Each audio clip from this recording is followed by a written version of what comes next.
So I have here in hand the documents that we're going to be going over on the other computer. I'll pull them up on screen and we'll go through the documents. The situation is kind of tricky and messy and terrible for me, really. If you watch the whole video, you'll pretty much know the whole situation. Part 2 has a test drive. The title of the video does concern a transmission. There is talk, discussion, all kinds of chatter about the difference between rebuild and remanufactured transmission. The van itself is a 1994 E250, 4.9 liters, 6-cylinder, straight 6. So the motor apparently has a lot of prestige to it, but I'm having problems with this particular one. The van was pretty in bad shape when I bought it back in 2016, and I fixed a bunch of stuff. I'll go over that after the test drive, and we will close out with my recommendation on whether or not you should get a rebuild or a remanufacture. And I have one more tip for you in store at the close of the video. So let's go over to the other computer and look at these documents concerning invoices that pertain to a transmission repair on an E250 van from 1994.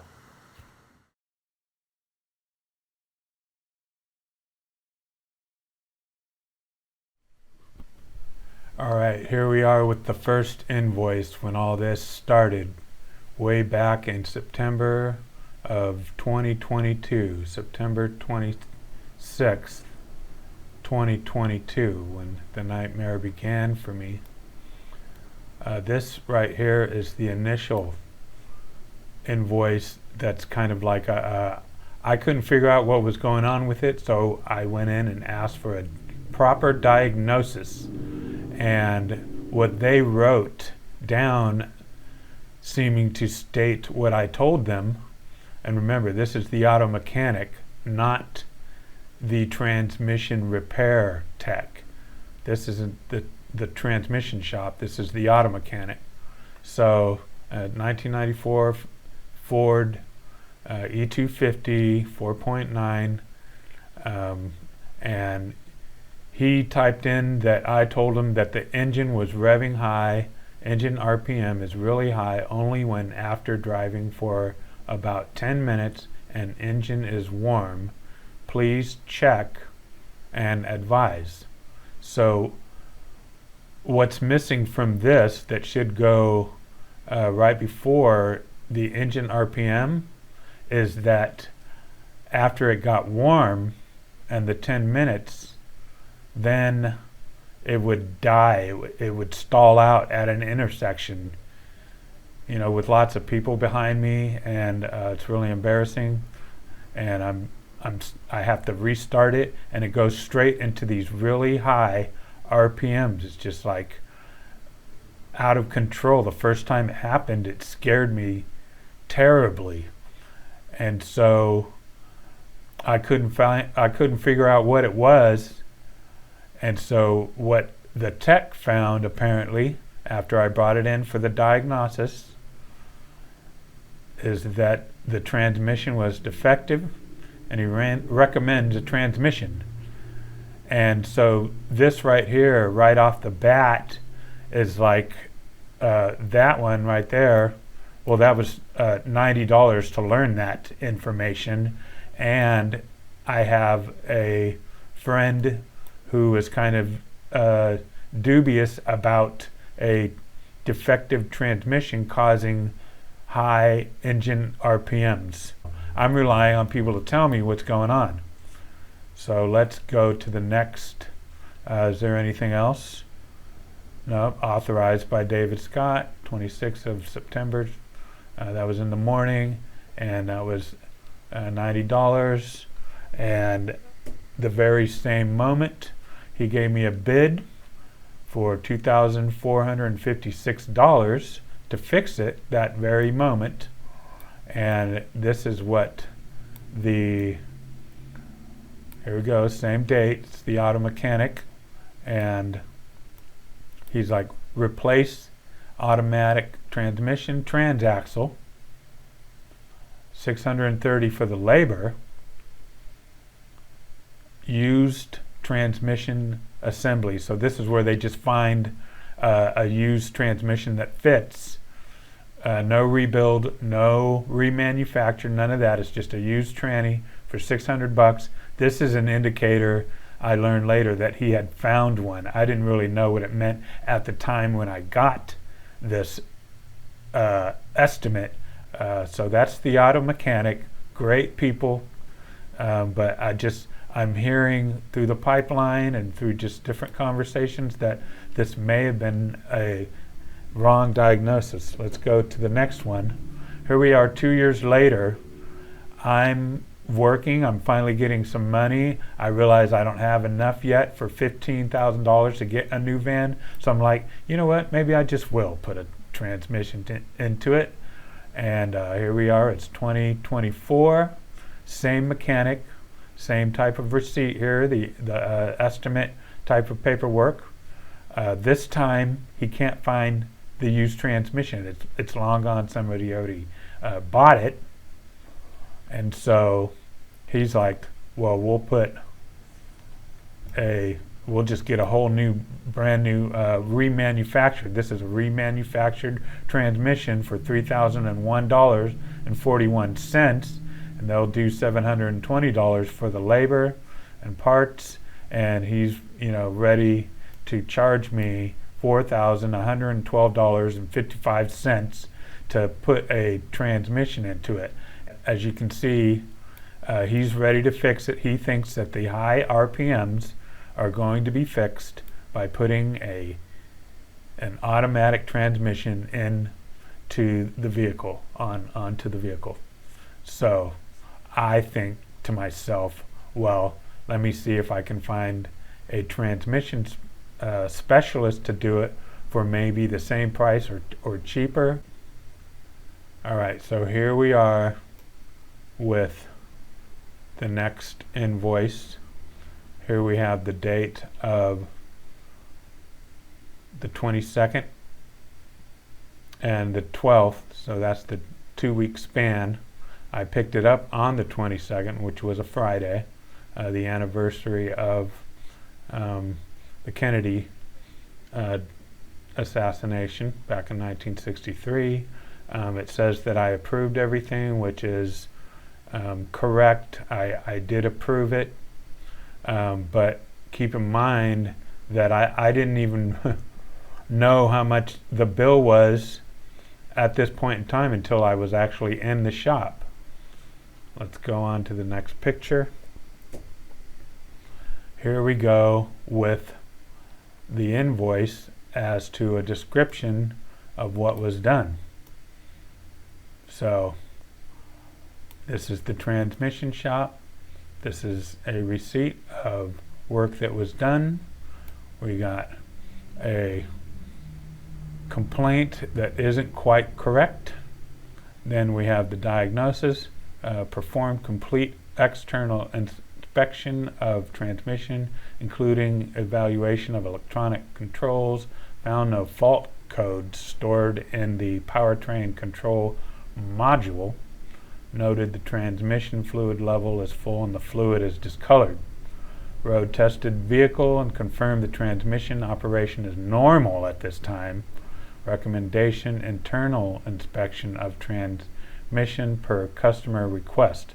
So this is kind of based on the fact that when I bought the van, I had to put a torque converter in it, and I already knew that transmission had some serious wear and tear and damage on it, and now I'm dealing with a diagnosis from a different shop stating that the transmission is defective. So this is not just per customer request, this is per a previous diagnosis that's on paper. So he custom rebuild transmission. So this is a transmission rebuild. It is not a remanufactured transmission. Let's go through the labor and see all this. You think they just copy and paste this stuff? Or do you think that he types all this in? Well, let's go through and see what it costs. Remove transmission, inspect all related parts, report any damage related to parts, $487.50. Bench inspection service includes complete disassembly of transmission, inspecting for worn or damaged parts, and cause of failure of damaged parts, another $460. Bench rebuild transmission, which includes complete cleaning of original components, so they're not replacing everything. Replacing all worn and damaged parts, so they're saying they replace some parts, they keep some of the other stuff. Installing all listed internal components, setting all clearances to specifications, bench adjustments, and final assembly. Install transmission back into vehicle, replacing all external related parts that are listed, and make all necessary external adjustments, another $487.50. Flush transmission cooler with hot flush machine to remove contamination from transmission cooling system, $125. Final road testing. Here, this one's good. Lift check and final adjustments, $125. Labor to recalibrate, $437. So here we have a total of labor at $2,997.50.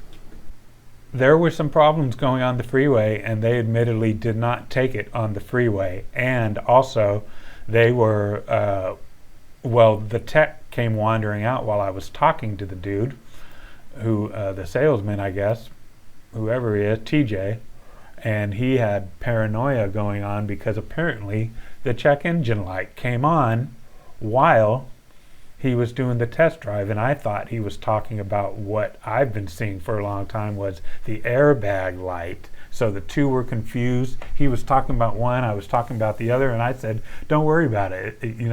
That's a check engine light that I've been seeing for years. I didn't know that he was talking about an actual check engine light, and you'll see that in part 2.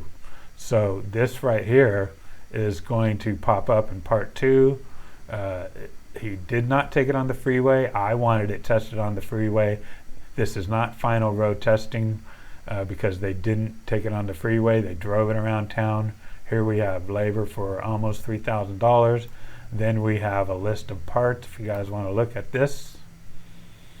Torque converter, transmission filter, intermediate band, shift kit, whatever this thing is, I don't know what it is. Accumulator valve kit, this stuff, forward clutch hub snap ring, center support kit, planet, washer, sprag, solenoid block, intermediate sprag, this thing, and this is bushing, and this is ball brag, I guess, whatever, who knows. Front pump bushing, overdrive snap ring. So this is all stuff that apparently needed to be fixed. So I was right about it needing to be fixed because I knew it was trashed. And then now we get to the good part, which is the total bill. And let's go ahead. I created this file for a different type of file. I was going to scan it all. So anyway, here we go with the total bill.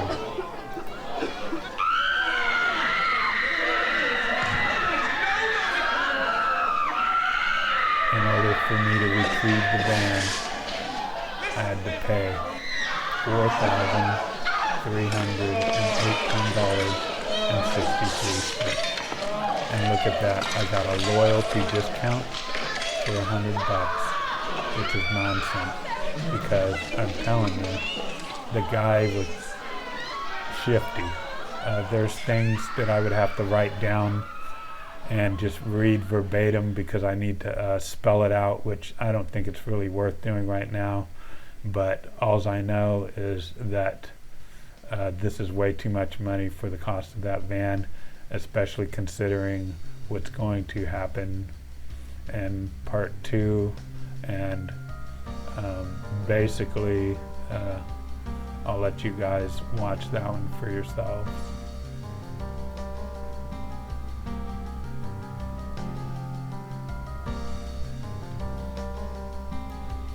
It should be noted that he is giving me a 3-year or 100-mile warranty on all parts and labor. So we're just going to have to see how to move forward on that.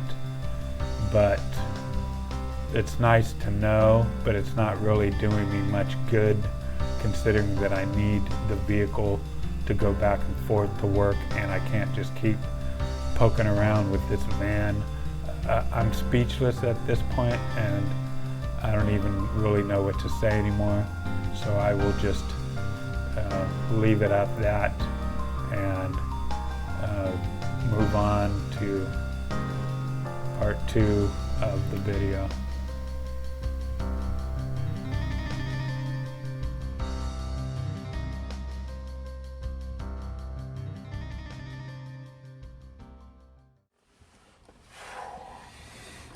Alright, so here goes nothing.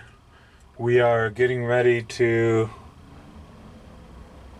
try out the new transmission that barely has any, maybe all but 20 miles on it, according to the transmission repair guy.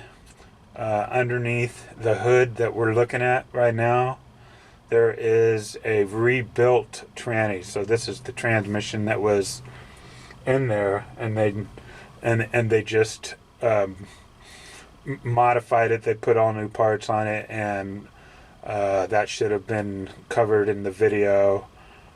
We're gonna fire it up. I know it starts. We're gonna take it for a test run and see if the transmission, I'm pretty nervous because this thing is, I don't know how to even go into the terror this thing has caused me. I wish I wouldn't have had to have put a transmission into it instead of just getting a new van, but we'll get into those details later. Let's fire it up, and I'll get with you in a minute on how we're progressing so far for the test run. Let's go ahead and fire it up.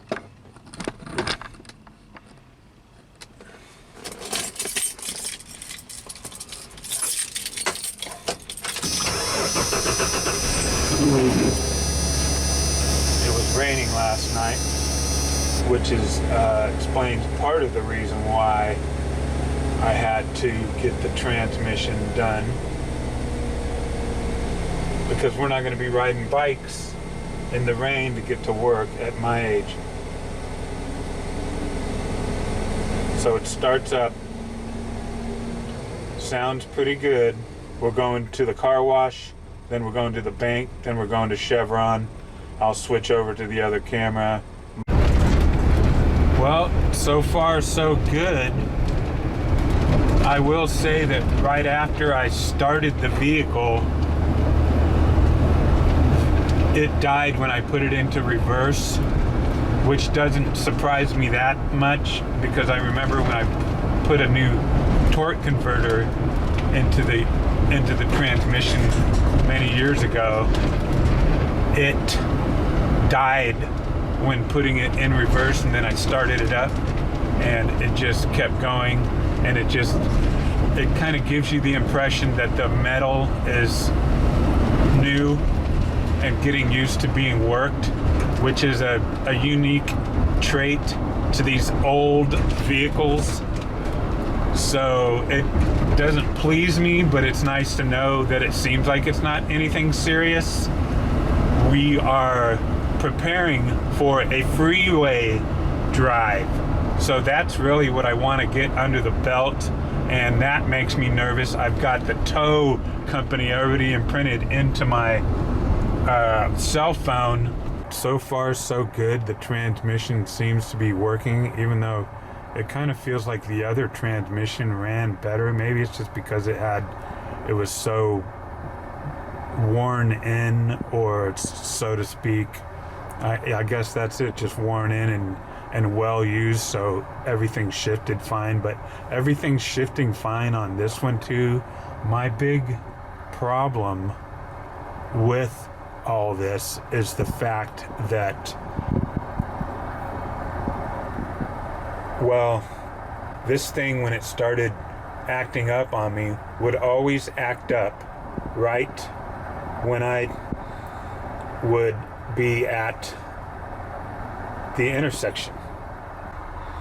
I'm here at the bank now, and we are going to get some funds, check the tires, but I think I'm gonna need gas sooner than that. So what we'll do is we'll just get gas closer, like right now, and we'll go. Oh, that engine light doesn't really mean anything. It's an airbag light, actually. It hasn't done anything for years, and it's never meant anything. But we'll go get some air in the tire at this company over here that puts air in the tires for you. Then we will take it on the freeway, and hopefully I don't die.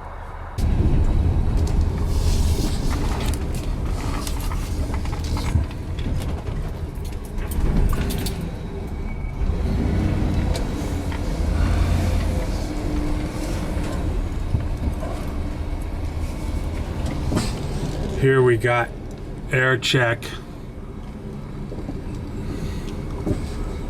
I don't know if they charge you or not though. Here comes the guy right now. How's it going? Doing pretty good. How about yourself? Does it cost money to do this? No, not at all. I'm getting ready to take it for the first time with a new transmission onto the freeway. I don't know if the air, it's been sitting for 2 years. Oh, really? Okay. Yeah, so I mean, do you mind, can you put air in them for me if they need air? Yeah, can I have you pull forward a little bit? It's easy for Absolutely. I put them, I think it was 35, but see, I'm not a professional. Mm-hmm. So do you know what it's supposed to do? Yeah, do you mind if I open the door and I can check the door? Sure, absolutely. Is this a 150? It's a 250. 250? Okay, it's gonna be a little higher than 35. Yeah, that's what I used to always do, and they may be full for, I know the right front one was off. So on the door card it says 55 for the front, 75 for the rear. Okay. Do you do a lot of hauling, heavy loads? No, I do not. Okay, this is strictly just a video mobile. I go around making videos. Oh, cool. Yeah. With that, I used to have an F250. Okay. And it's like 70, 80 or something like that, something crazy. Super uncomfortable ride, super firm. So I can go a little bit lower. I'd probably recommend 45. The pictures I just took were of the chrome cap that goes over the tire. The chrome cap has a red little plastic piece in it that is supposed to help protect the valve stem. Only problem is it comes out of the cap and it sticks inside the valve stem and blocks air from getting in from the pump. So imagine that. So there's a little lesson for you about buying caps or using caps or chrome caps or any kind of a cap. Got to watch out for the red seal or whatever that thing is from getting inside the valve stem. All right, I've got some gas now, so it's time for the big moment, the big test. I'm gonna go on the freeway, and if I make it after this and make another video, that means I'm still alive, and if not, this will become a found footage, as in if anyone even finds it. Because I have a story of a friend of mine who had some work done on the dry train, and he went flipping over the freeway and it almost killed him. So I don't think that's gonna happen, I hope, but you never know. This van seemed like it was fairly reliable until all of a sudden I started having problems with this transmission. Then all of a sudden it's been a heart attack nightmare after the next. So let's get on the freeway and we'll see how things go there. All right, here we go. Here goes nothing.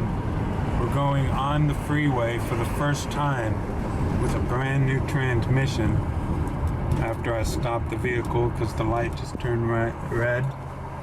We'll let these cars go. Then we'll head up to Lowe's parking lot and we'll get a look at the transmission itself. I'll get underneath. All right, here we go. We're taking it up to speed.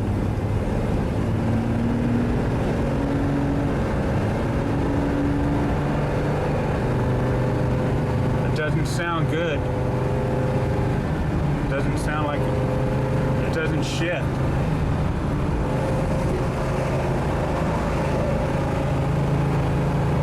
Okay, we're having major. Okay, it finally shifted. That was not good.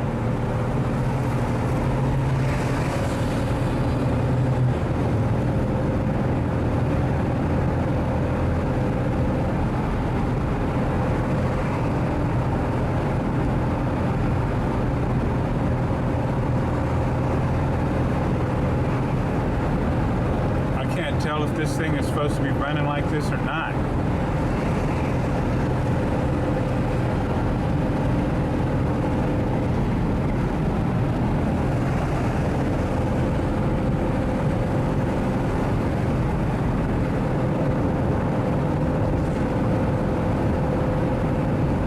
We'll just go ahead and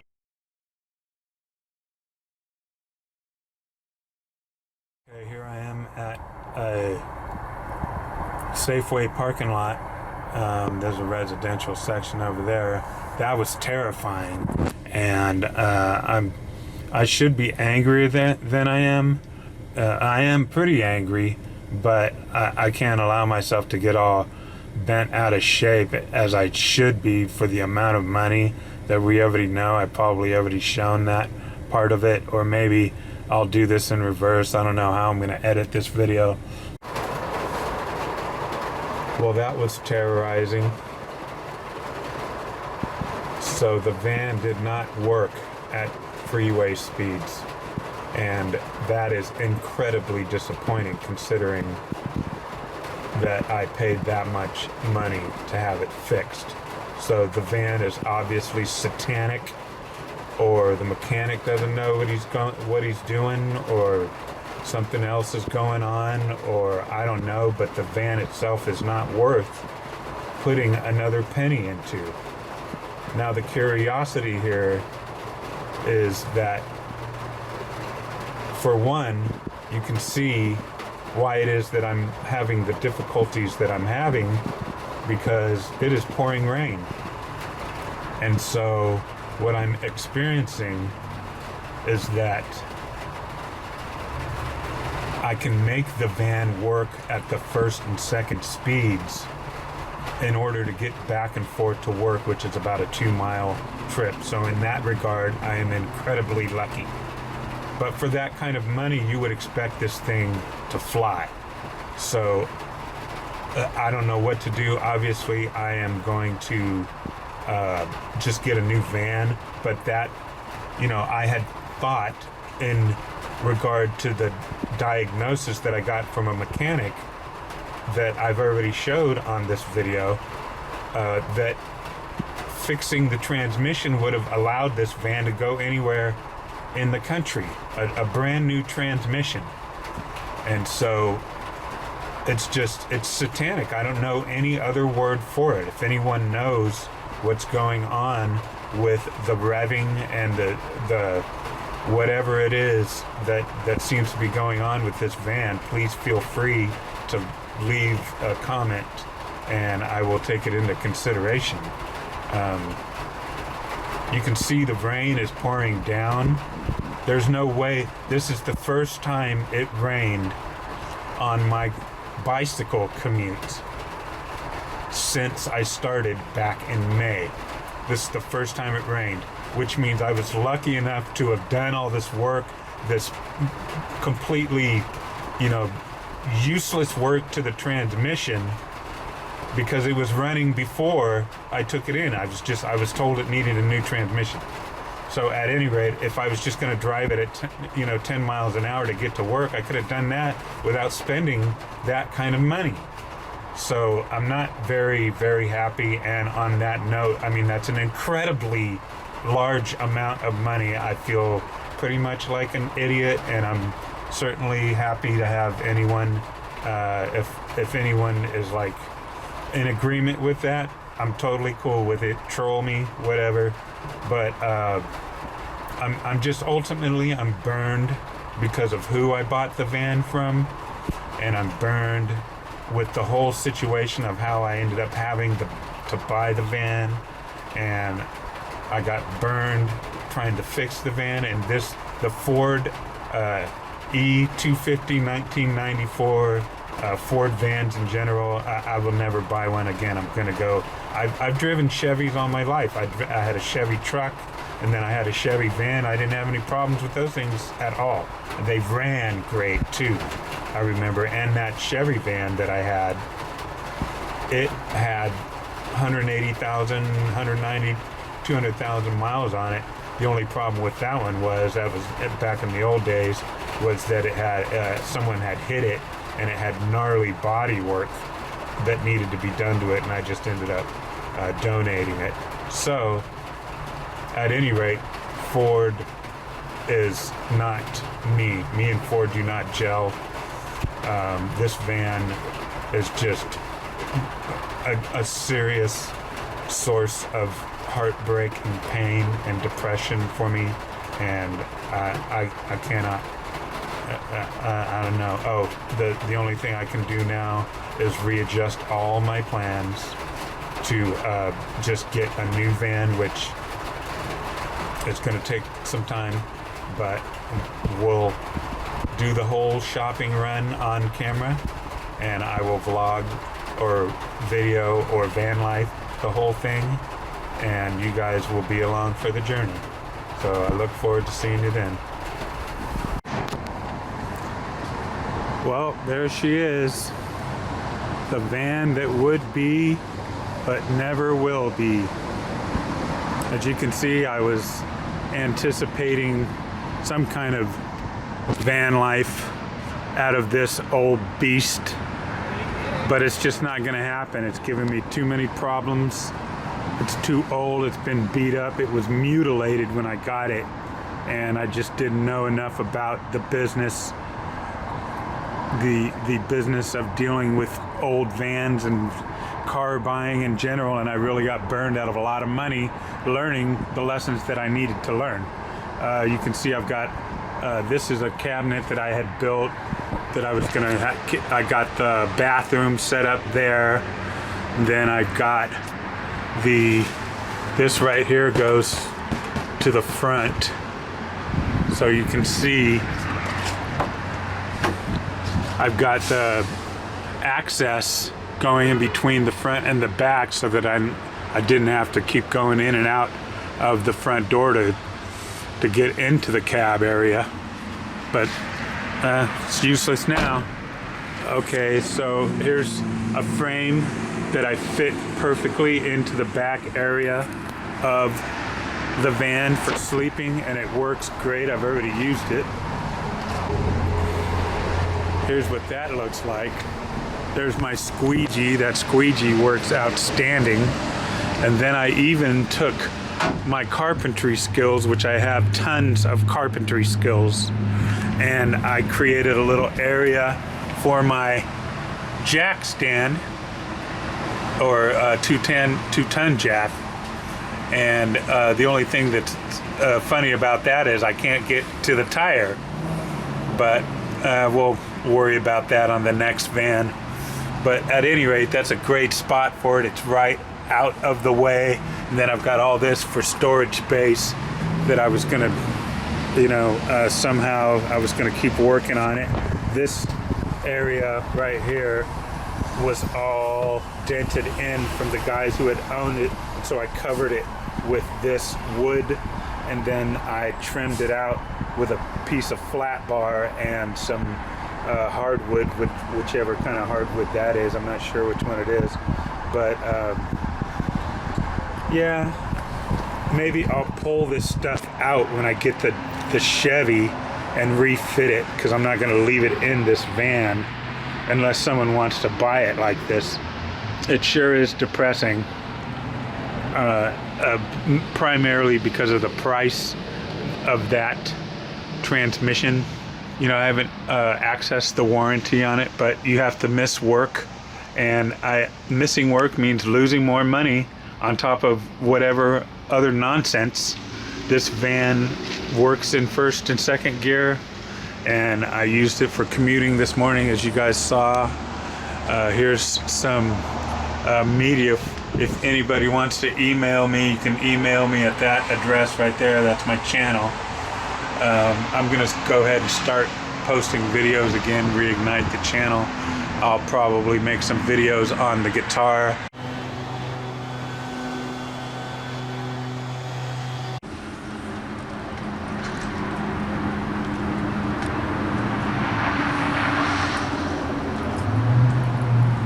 The sun is out, but I'm really not feeling any better. Basically, at this point, the van is just really good, luckily enough, to be used as a carriage for a very short commuter trip, maybe a couple miles, 2-3 miles one way.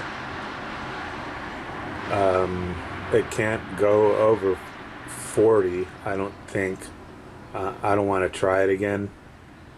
And I really don't feel like bickering and bitching with more mechanics. I don't want to put another dime into this thing if I don't have to. So for now, the Aladdin machine is down.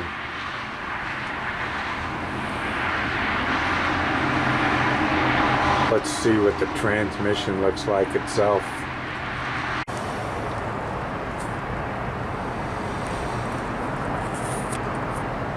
Well, the pan looks nice and clean. I don't see any leaks. They said that it was leaking.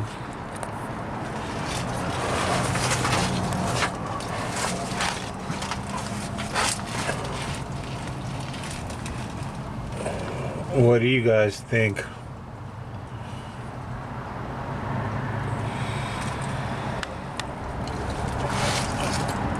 I don't even really know what to film. Here's the back part of it. I mean, for all intents and purposes, I'm assuming it was rebuilt. It feels like it was rebuilt, but it drives like a big giant hunk of junk.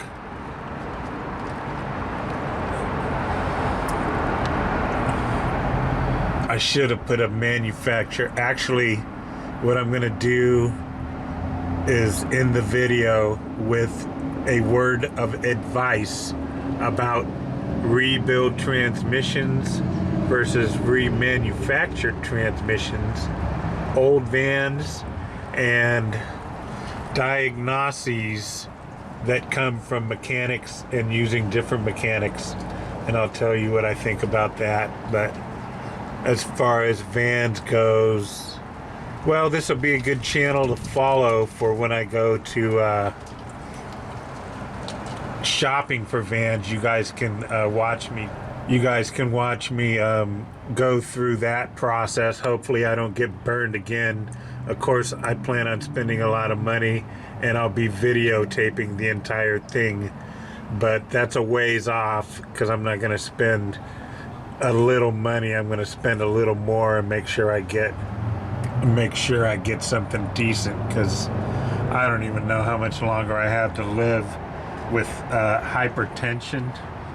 It's just kind of like I could probably just fall over from a stroke. I don't even know what to make of this world anymore. The warranty is intact.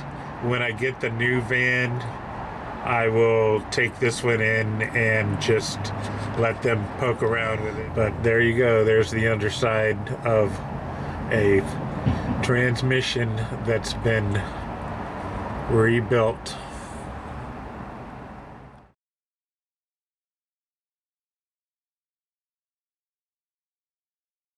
The van, it was $2,000 when I bought it, so what do you expect, right? But I really don't think I was expecting the transmission to go out, and so that was kind of naive of me. I realized that, but I was also kind of like, I don't think that the diagnosis was correct because, like I said, on the when we were going over the invoice, the van would die first.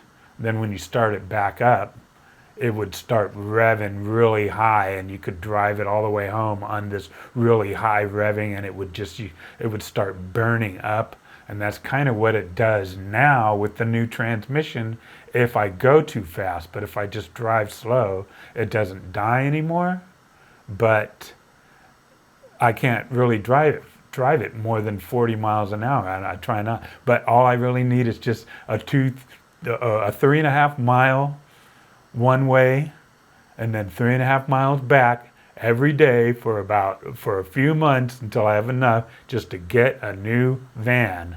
And so what I recommend, if you're going to do a rebuild versus a remanufacture, I would probably, in hindsight, go with the remanufacture. The rebuild is kind of like, it's just, you got guys in a shop, they tear it apart, they replace some of the pieces, they still reuse a bunch of the other stuff. Whereas if you just get a remanufactured transmission, it's all locked and loaded and ready to go. I would probably go with that. And on top of that, I dropped the ball when I allowed someone else to replace the transmission, because as you can see, the first invoice was diagnosed by an auto mechanic, and then I had a transmission shop fix the transmission. So now that something's going screwy, the auto mechanic can charge me to look at it again. Whereas if I would have just had the auto mechanic put a remanufactured transmission into it and something was still going screwy, well, that was his diagnosis, so he would have to diagnose it again for free and then fix whatever it is, because he got the first diagnosis wrong. But since I didn't stick with the mechanic, now I lost out on it. So my recommendation is that if a mechanic recommends that you fix something, have that mechanic fix it, because then if it's wrong, you've got that issue fixed, whatever it is, whether it needed to be fixed or not. But then he has to go back and figure out what it is for free because he didn't fix the right thing. So at any rate, this has been a terrible experience, and it's been excessively expensive for the time of year that it is, right before the holidays. I mean, nobody wants to spend that kind of money.